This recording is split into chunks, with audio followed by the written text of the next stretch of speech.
Welcome to Cars Yeah, show number 73. This is Cars Yeah, where you'll enjoy interviews with inspiring automotive enthusiasts. Mark Green is here to provide you with a fuel injection of automotive inspiration. So get in, sit down, buckle up, and get ready for a wild ride here on Cars Yeah.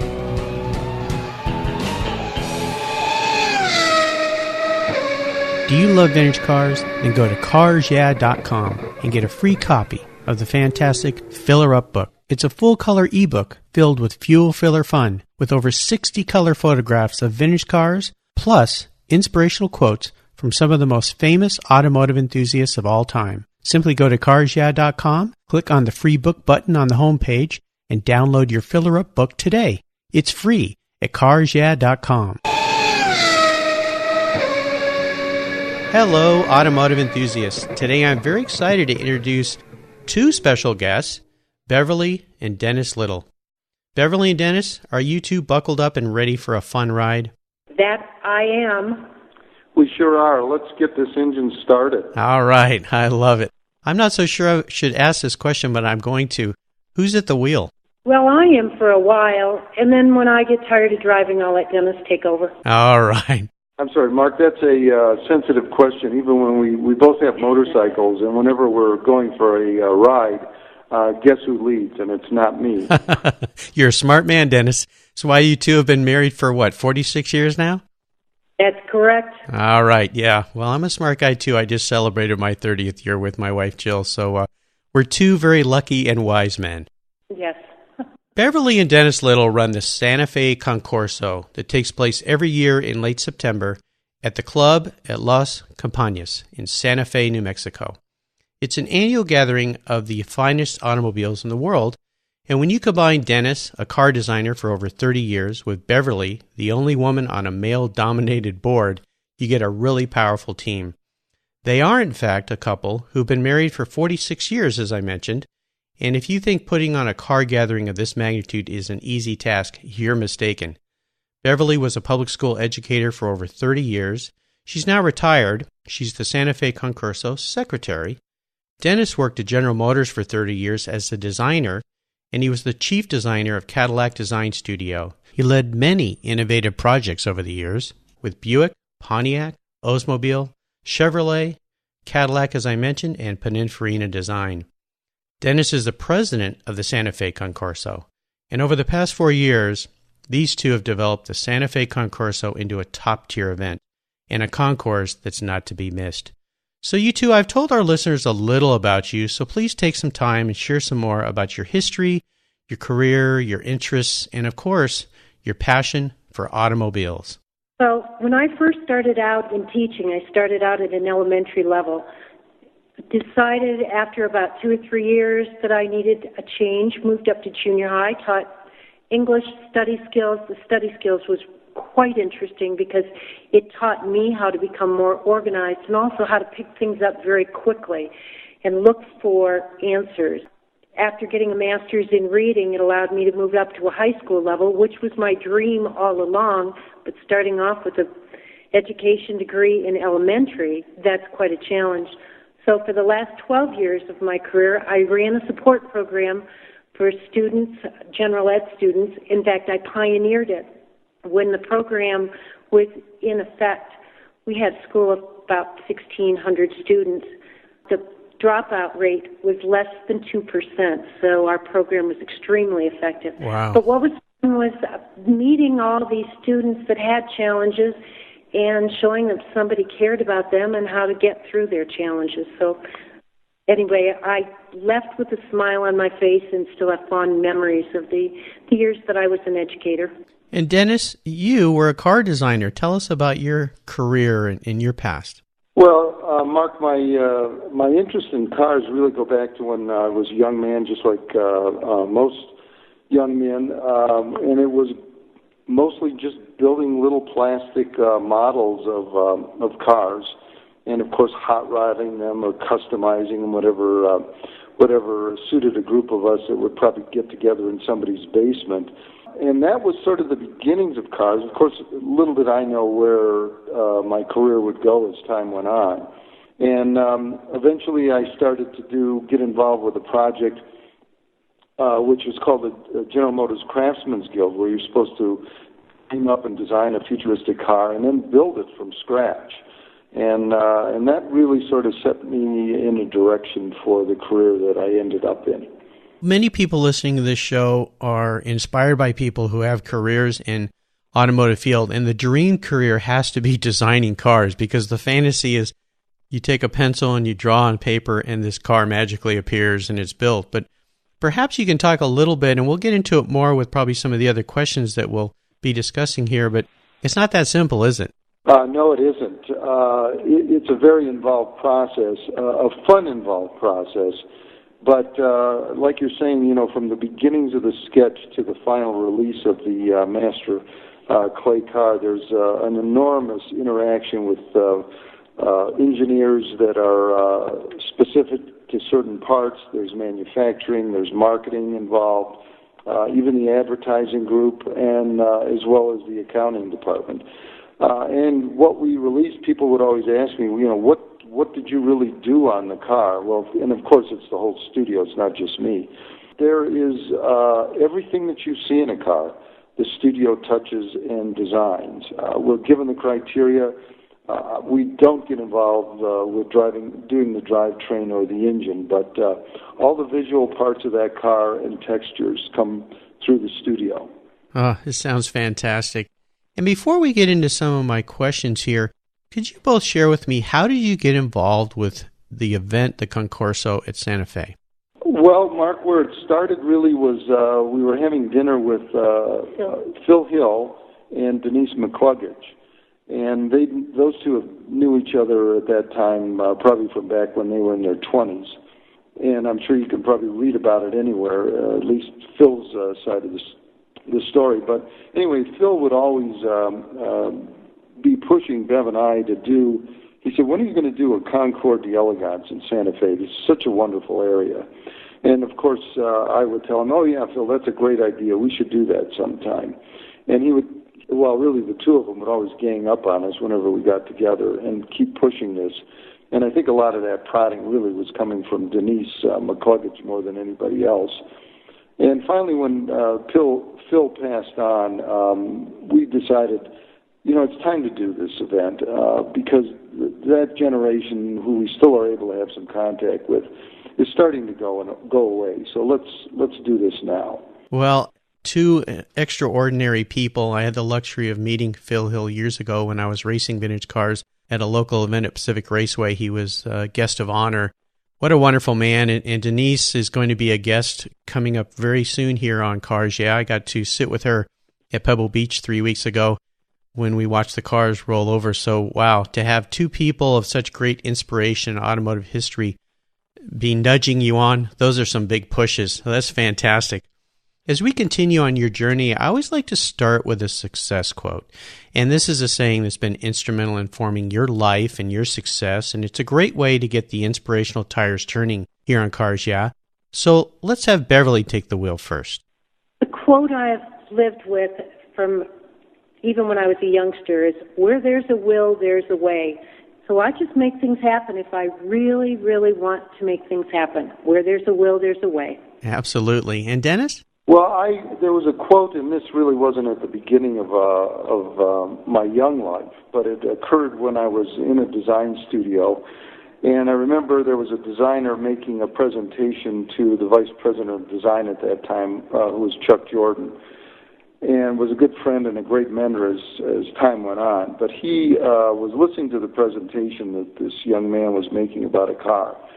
And the designer was going on and on and on, describing what this car is going to be, what it's going to look like. And finally, Chuck interrupted him and said, young man, I can't see with my ears. And that's something that you can apply to just about everything, and I just have used that throughout life. If we're going to get something done, I'm not going to be telling you about it. I might frame it very briefly, but I want to show you what it's going to look like as soon as I can. Wonderful quotes. I love those. And if I could ask both of you, how have you incorporated those success quotes into your businesses or your life, or perhaps even the Concorso that you both run? When we first started the Concorso, which was back in 2008, we started talking about it. By 2009, we decided that it was going to go forward. If you remember what happened in 2009, the whole economy tanked. And so we put it on hold. We put the whole event, and then in 2010 thought, well, there is a will here, and we're going to have to find a way to do it. So with $1,100 in the bank account and not even knowing who our sponsors were, we started the Concorso, and that year, the end of September, we'd made enough money to give away $10,000 to charities. Wow. Well, there was a will, there was a way. Absolutely. And how about you, Dennis? Well, again, using that quote, "Can't see with my ears," I will constantly bring that up, especially when we're in some roundtable discussions about we need to do this and we need to do that. I will always come back. I don't use the quote, but I'm telling them, I want to see this. I want you, if you want to bring this car, I want you to show me pictures of it. I want to know who the owner is. I want to know that you've made contacts with him.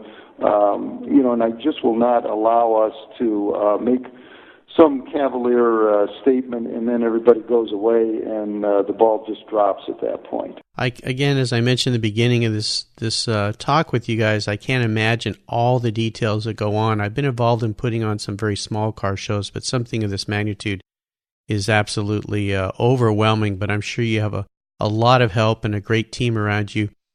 Could you share with us a story that instigated each of your passions for cars? Perhaps tell us that pivotal moment in your life when you really knew you were a car guy and a car gal.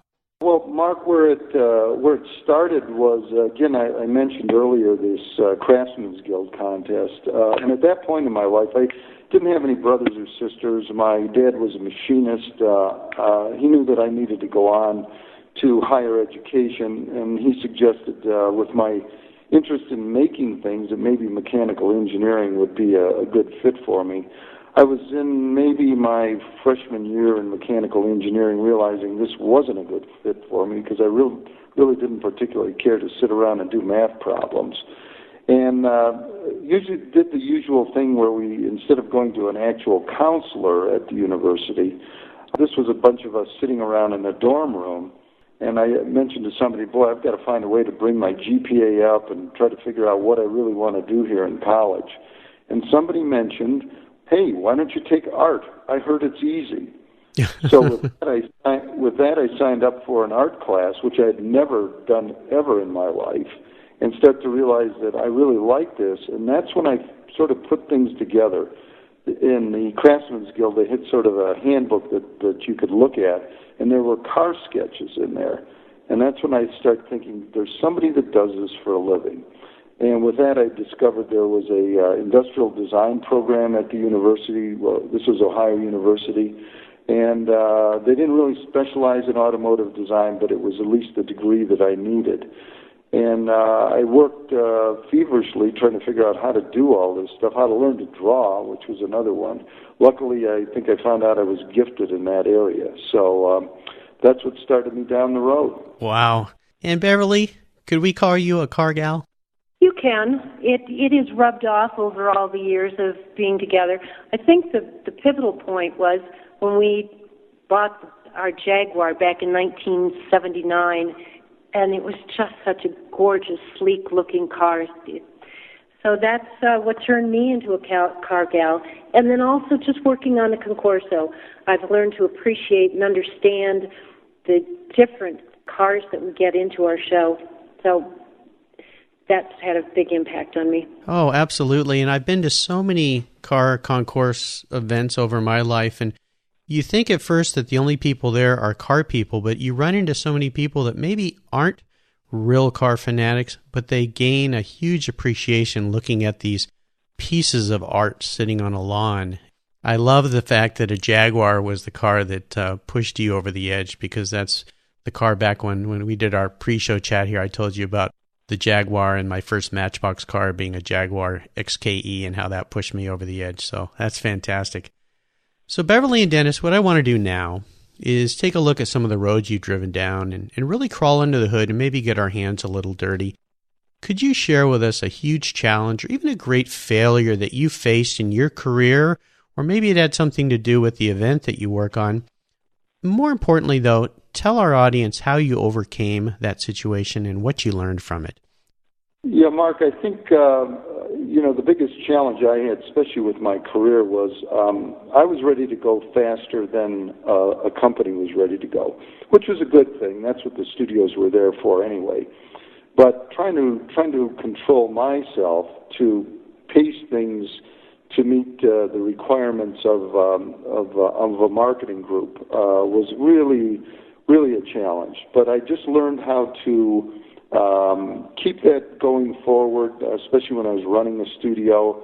And if nothing else, if we couldn't do it, let's say on whatever the model was that we were working on, to set the seed in place with sketches and discussions of where we wanted to go next.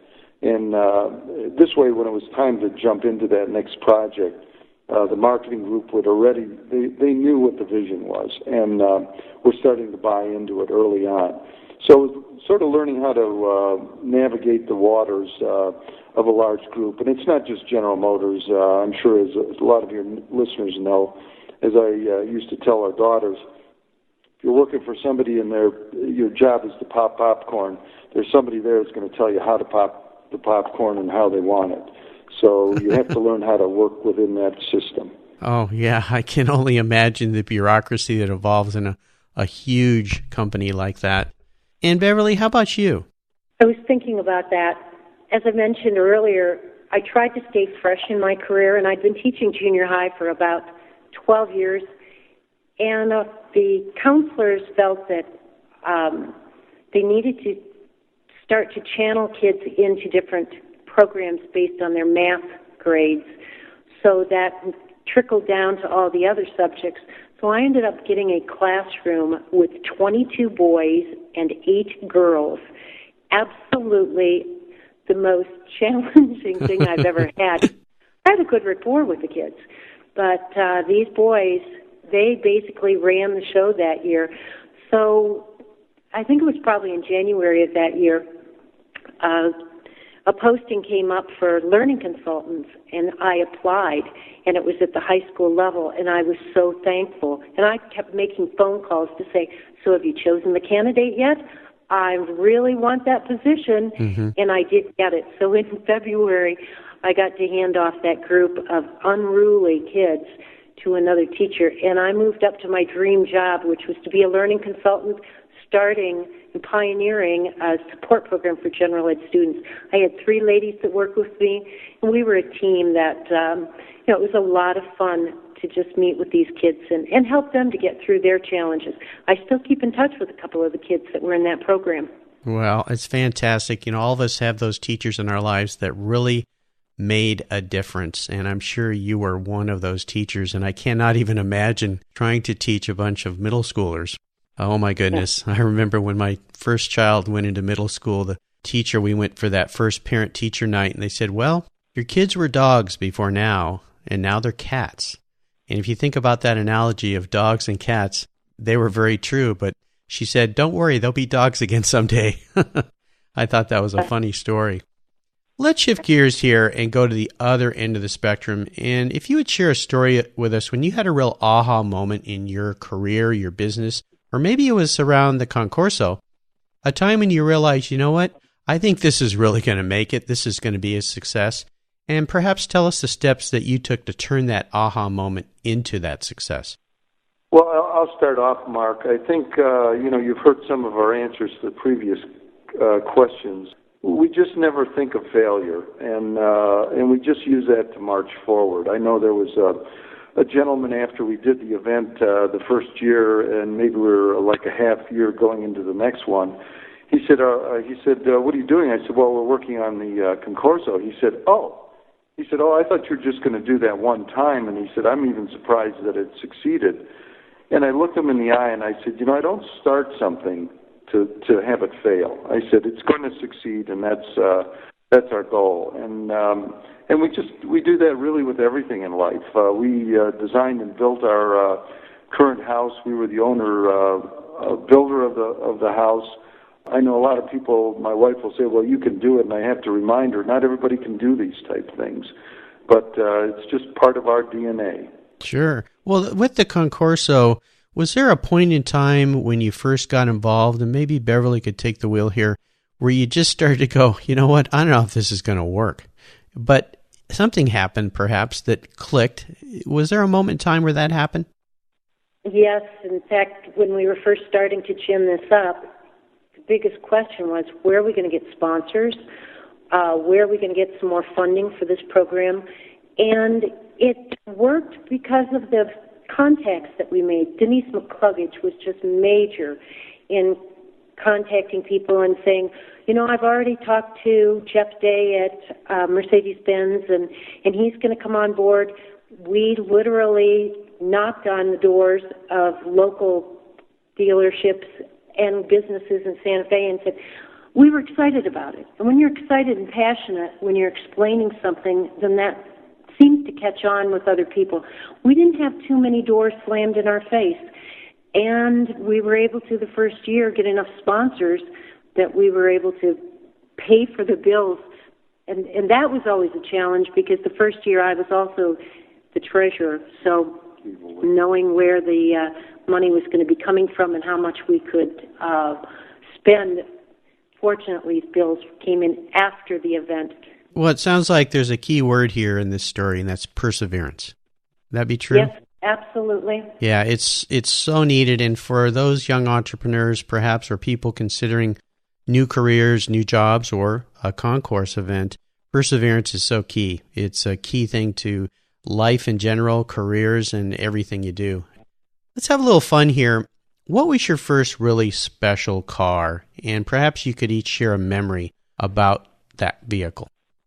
My first special car was, I learned to drive on a stick shift. My mother had an Opel Kadett, and my brother and I were very close in age, so being the older one, he got to get his driver's license first. But as soon as I turned 16, I was on my parents pestering them, and so we did have to share the car. But mine was an Opel Kadett, and then after Dennis and I got married and we needed a second car, and this would have been in the 70s, we went up to Flint and picked out an Opel Kadett, and that was my driver for the next probably 5 or 6 years until finally Michigan was quite known as the snow belt, the rust belt, so it was falling apart, so I had a car. That's a very unique first car. How about you, Dennis?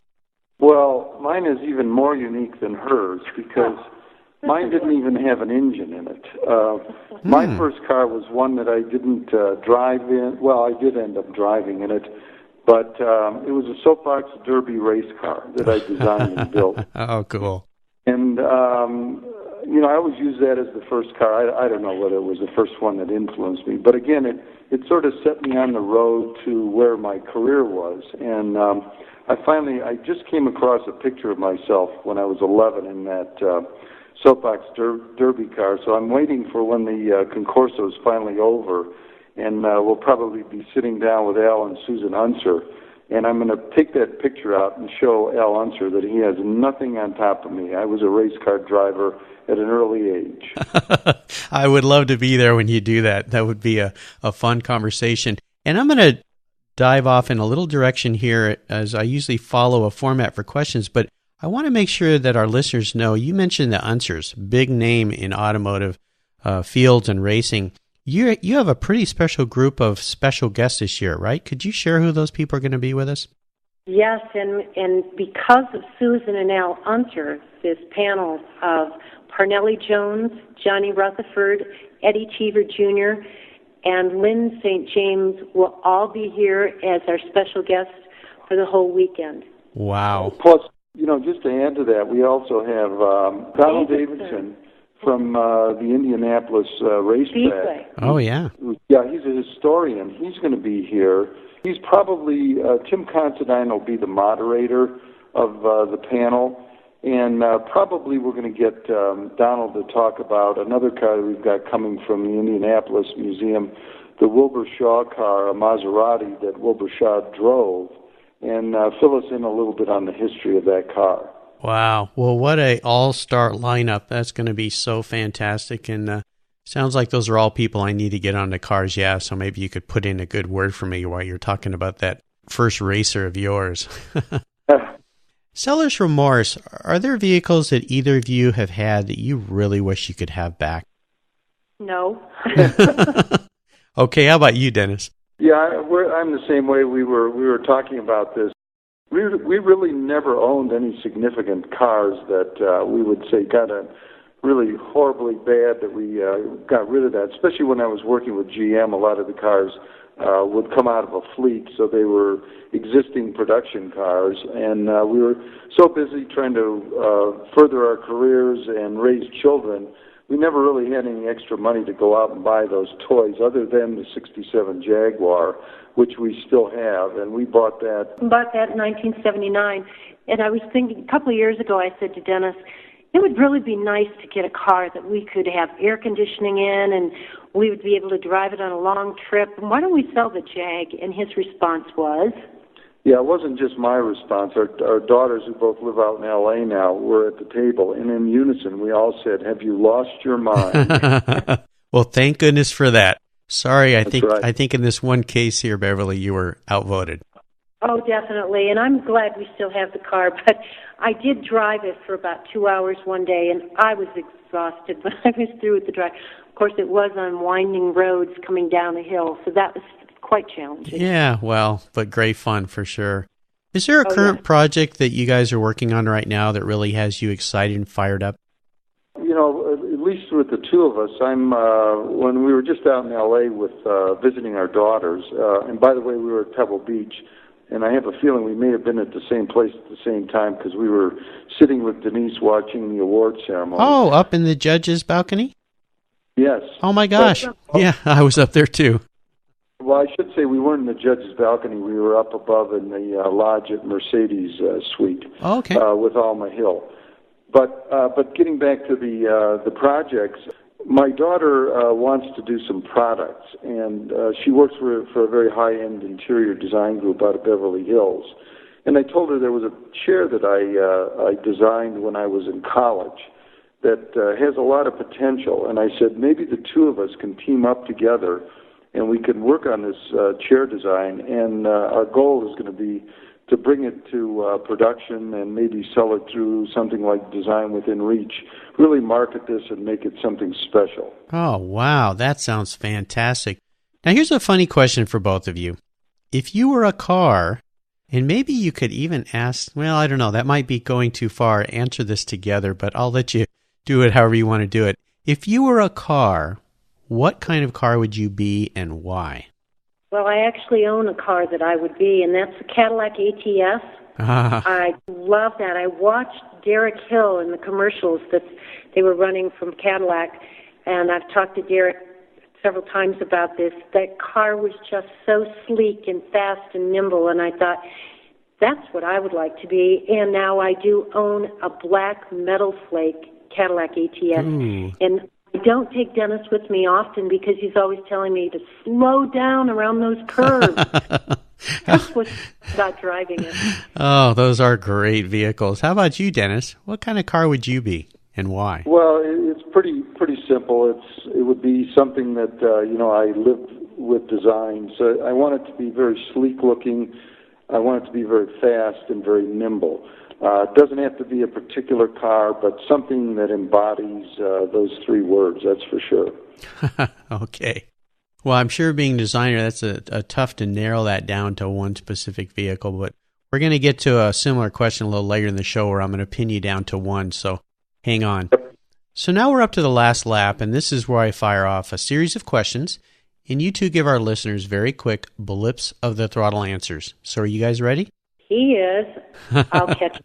Okay, here we go. What is the best automotive advice you've ever received?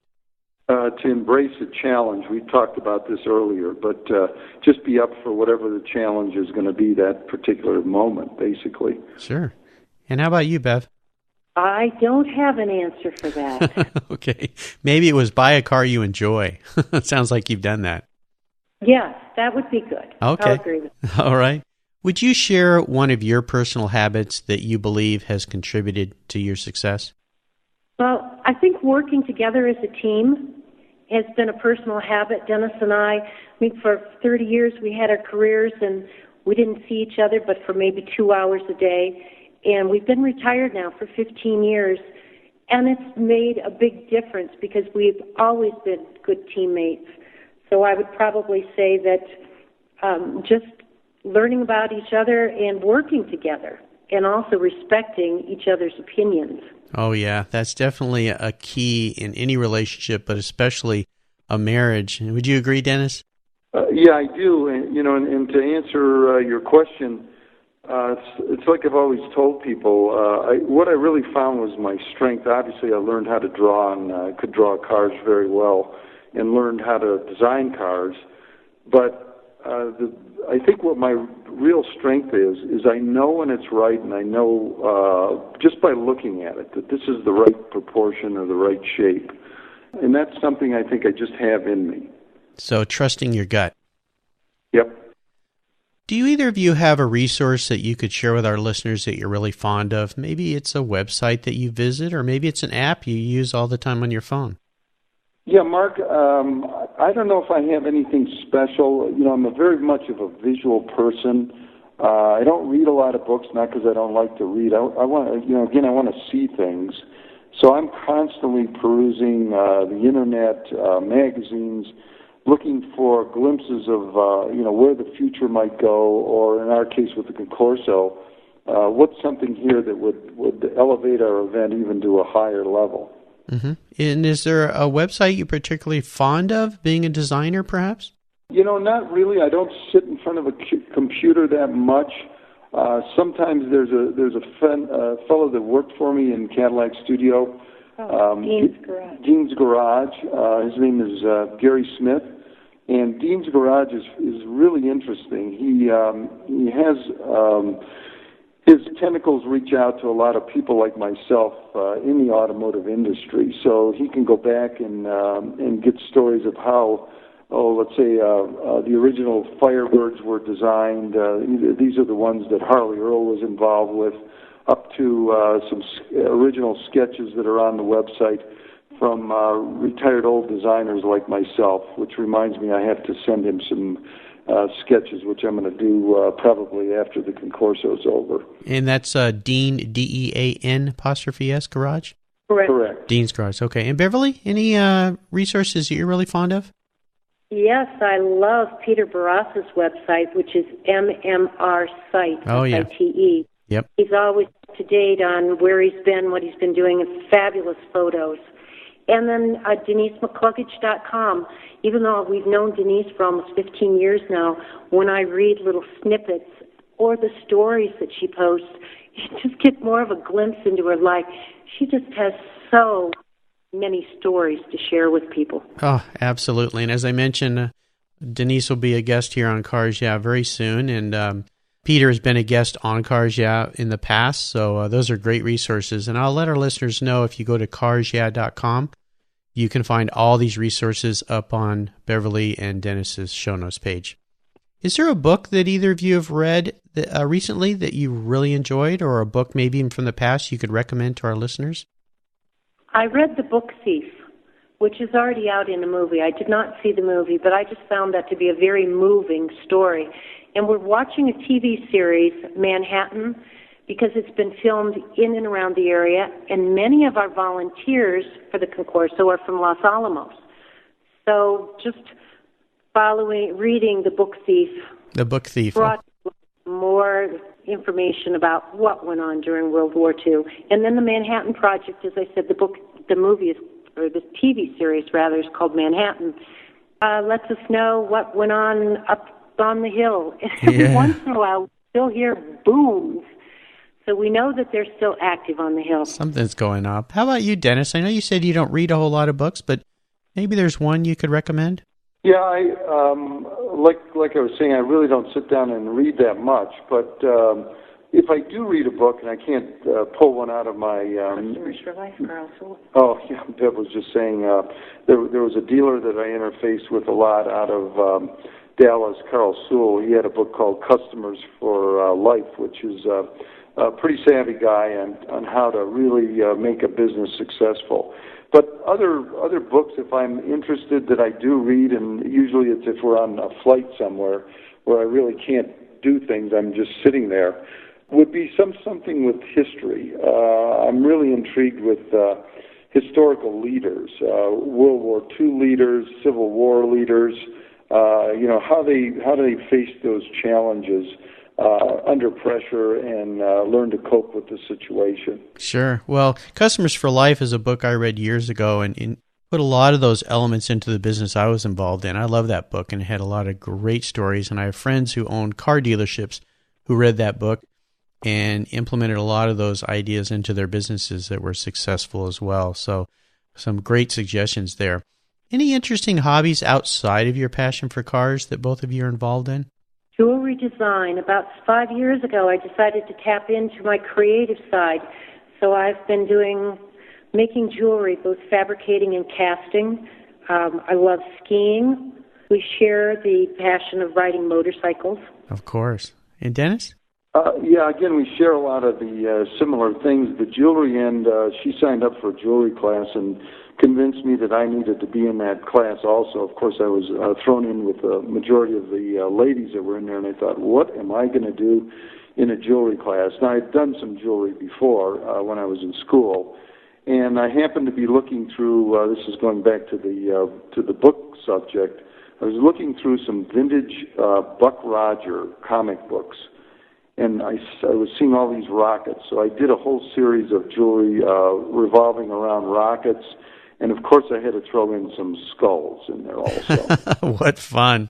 Well, inspiration can come from anywhere as a designer. You know that, Dennis. And it's great that you tapped into your creative side there, Bev. Are you selling any of your jewelry? To close friends, but most of the time, I make one-of-a-kind pieces. Mm-hmm. So I haven't sold that many. A few years ago, I sold a few pieces, but I don't have a website yet. And because I just do maybe 5 or 6 pieces during a semester, I don't have a whole lot in stock. Well, if you get to a point where you start doing that, you let me know, and we'll put a link to that new website of yours for jewelry up on your show notes page so people can find you. How's that? That sounds great. Thanks. Awesome. All right, you two, we're up to the checkered flag. That means that this is the last question I'm going to ask you, actually second to the last. But this last question can be a real doozy for some people. If you could only have one collector car in your garage, and this is something you can't sell to buy other cars with, and money's no object, I'm going to buy you each whatever car you want to park out there in the garage and rub some wax on and enjoy. What would that vehicle be, and why did you choose it? She's pointing at me, so I guess I go first. And this is pretty simple. I get this question a lot, obviously, with my past career. And my answer is any new Aston Martin. Ooh. To me, they're just beautifully proportioned, sculptural forms. And, every time I see one go down the road, I have to stop and just watch it go by. So that would be if I was going to buy a car. I'm not enamored with a lot of the supercars. I think they're... as a designer, those are easy cars to design, believe it or not, just in terms of, the wow factor. But something like an Aston Martin has to be luxurious, obviously sporty and elegant. And I think they have hit the mark right on the head. Oh, they are beautiful cars. And like I said earlier, I'm gonna pin you down here. You've got to pick one Aston Martin. So which one is it? Oh, gee, I don't even know. Like I said, to me, any of them. They're all just beautiful. Maybe another car, if price was no object, it might be from back in the 50s, 57, a Ferrari Testarossa. Oh. That was an inspiration to me as a young man when I did this first car for the Craftsmen's Guild with that front open wheel area. And I just happened to, when we were out at Pebble Beach, and I'm sure you recall this, there were a whole gathering of those cars at the end of the fairway. Yep. Just amazing, beautiful cars. Yeah, the pontoon fender cars, those are fantastic. And how about you, Beverly? I do like the super fast cars like the McLarens that are out there now. And we're going to have 3 of them at our show this year. So if I had a choice, I would like to be a metal flake blue McLaren. Okay. We'll have that parked next to that pontoon Fender Ferrari in the garage. I think that'd be a nice pair of cars. Mark, you can sort of gather from who gets the most tickets in this relationship. I wasn't going to say anything, but yeah, I think I can figure that out. Well, listen, you two have taken us on a great ride today, and I really enjoyed your stories. And I want to thank you for taking time off of your incredibly hectic schedule, because in a couple of weeks here, there's going to be a concorso that you're putting on. Could each of you give our guests one parting piece of guidance before you drive off into the sunset in those dream cars? Parting piece of advice, stay true to yourself and also follow your dreams. Don't let things get in the way to keep you from going for and accomplishing what you want to do. So go for the dream. Excellent. Dennis? Yeah, and the other, it's kind of interesting. We'll have a lot of our friends, since we I guess we're retired, now we're not, but they keep saying, why are you doing this? And I said, it's not just the cars. Mm-hmm. What's interesting are the people that we've been able to meet over time. And that's part of the stuff that most people don't see. You come to the Concorso and you see all the beautiful cars and how we put the event together. But, becoming friends with Sir Sterling Moss and Lady Susan and Alan Susan Unser, and it just goes on, that's what's special. And that's the driving force, at least for the two of us. That's so true. And on Cars Yeah, I have a blog that I write every week. And after I came back from Pebble Beach this year, which was my 23rd year of attending that show, I wrote a blog about that, and it was titled Where Everybody Knows Your Name, from that song from the TV show Cheers, where it's not just about the cars, it really is the people, and the people that you meet, the people that you become friends with. So I love the fact that you gave that as a parting piece of guidance, Dennis. Thank you. And what's the best way for our listeners to learn more about the Santa Fe Concorso? How can they find out about what you guys are doing? Our website is santafeconcorso.com, and Concorso is spelled Concorso. Oh, great. And I'll remind everybody again, if you go to carsyeah.com/Beverly and Dennis Little, you can find a show notes page that links all these resources right to their website. And if you're going to be in the Santa Fe area coming up here September 26th to the 28th, you've got to attend the show. It's absolutely fantastic. I want to thank you, Beverly and Dennis, for being so generous with your time and expertise and sharing your lives with me and the listeners. It's been really fun to have both of you on the show. Until we talk again, I'll see you down the road. Sounds good, Mark. Safe travels. Thanks, Mark. You're welcome. Thank you so much for joining us on today's ride here at Cars Yeah. Drive on over to carsyeah.com to find show notes and inspiring automotive fun. Download your free copy of Filler Up, a fun book filled with gorgeous photographs of fuel filler fun, including quotes from more inspiring automotive enthusiasts. Download your copy today, and we'll see you next time on Cars Yeah.